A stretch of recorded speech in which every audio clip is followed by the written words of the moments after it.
Hello everyone. Today I've got three more amazing horror books for you to check out. And you definitely do not want to miss these because they're all bangers. But first I want to remind you that my debut horror novel just came out, Pray for Salvation. And if you like any of the things you see in the description, small town horror, supernatural horror, multi-character horror, hungry things in the woods and a high body count, things like that, you hopefully love my novel. And you can pick it up at the link in the description along with all the rest of my horror books. So be sure to check that out.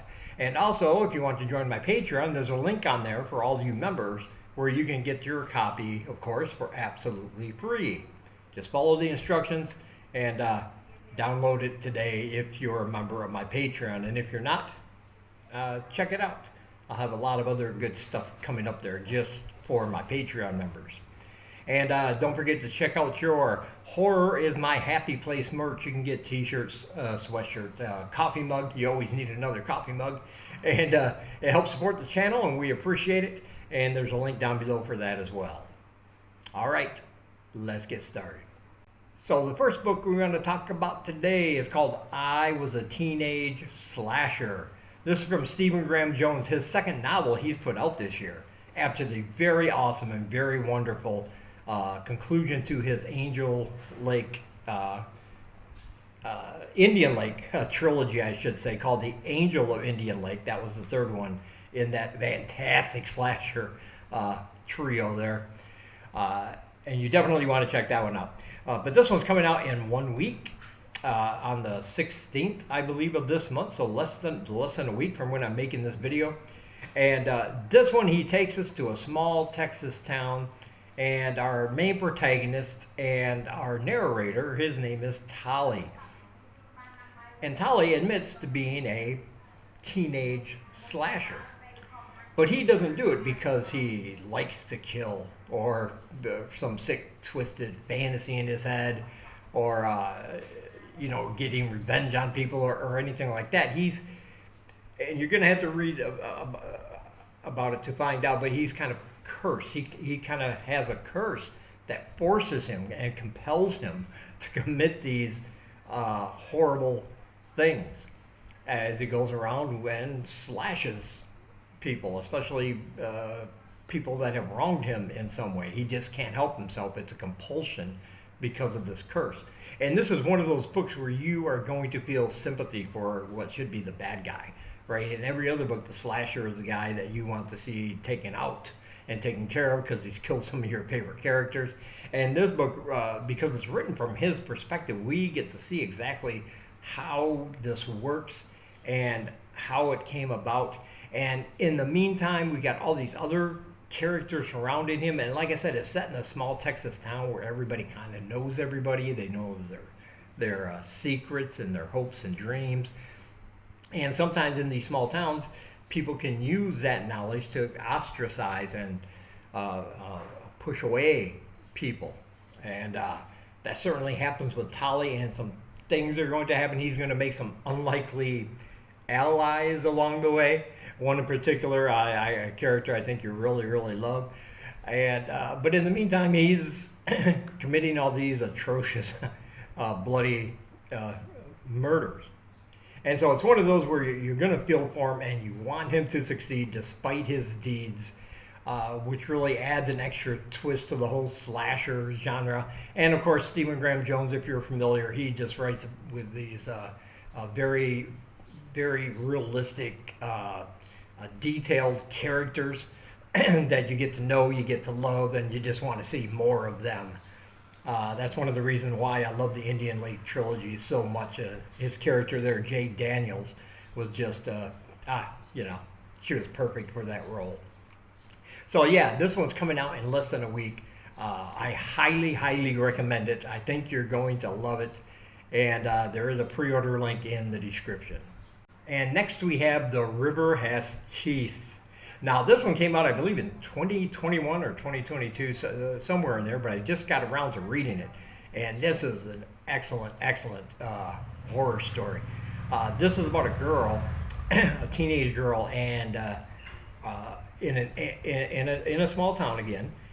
But this one, people have been going missing in the woods around there, you know? And her sister is one of those who has gone missing, even though she hopes against hope that her sister did just run away. Perhaps nothing bad happened to her, even though deep down she knows that's not true.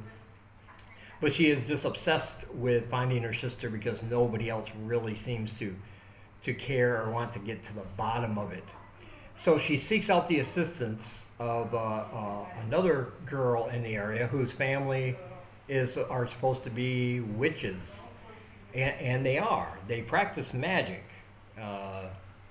in a certain way, and you'll read about that. But this girl, this witch girl, she also has a very dark secret, because her mother every night turns into a beast, a creature with claws and very sharp teeth, a creature that can't control itself from its bloodlust. And they've been keeping, her and her father have been keeping her mother in an abandoned penitentiary on the outside of town, behind locked doors, doing their best so she can't get out at night. They don't want to do that.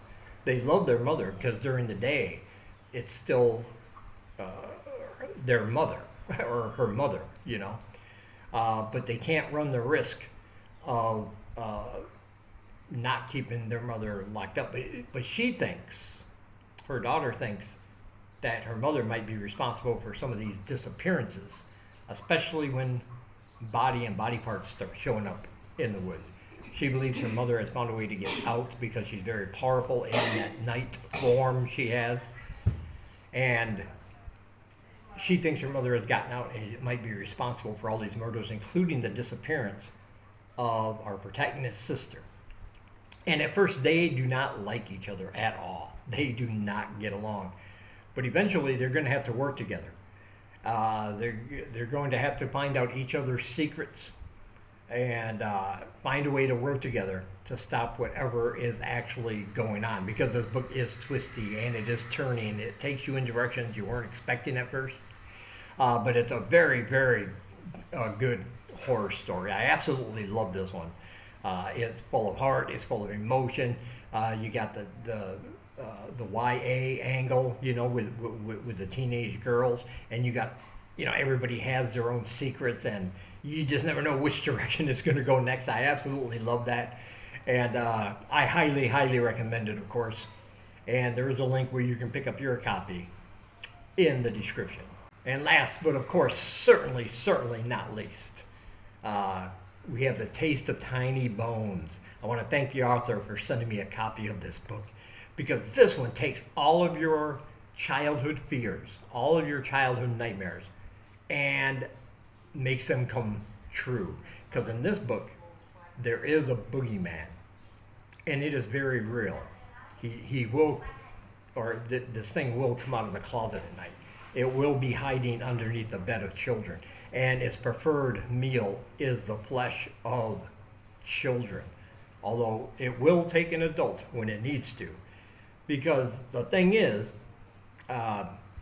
this is mainly about the urban legend around the boogeyman. And one of our main characters, she is into urban legends. She's taking college courses. She's getting her PhD in legends and lore. And she kind of traces urban legends from their beginnings and the bits of truth that are in there and how it spreads through time. But she finds something different about this boogeyman, which is in every culture in some way or another. And that's going to play a big part. She is obsessed with this legend. And with the help of a police detective who at first suspect her of being involved somehow, and you're going to have to read about that section to find out how that happened. And there's a taxi driver that's going to help them. They have to all come to the conclusion and put their disbelief and skepticism aside once they see and experience things that leave no doubt that this thing is real. And with each kill, what it's trying to do is propagate itself, because this is about belief and how these creatures can become real. The more people talk about them, the more people who have a belief in them. But by believing in them, by believing in this boogeyman, they are now targets of his. And the more he kills, the more this thing kills, the more stories that spread, the more the belief happens, and it's going to become an out of control nightmare for millions of people across the world because of social media and things, if they can't find a way to stop it before it spreads far and wide. Yeah, this is a very, very excellent, scary horror story. If you've ever had a childhood fear of, the dark or things hiding under your bed or monsters in your closet, this is going to bring back those memories. And matter of fact, I might just get rid of my closet and put my mattress on the floor so I know nothing's under there. That's the feeling you'll have when you're reading this book. It is just excellent. I highly recommend it. Absolutely loved it. And there is a link down below where you can pick up your copy. And as always, I want to say thank you for taking some of your time and spending it here with me. And until we meet again, keep reading spooky, my friends.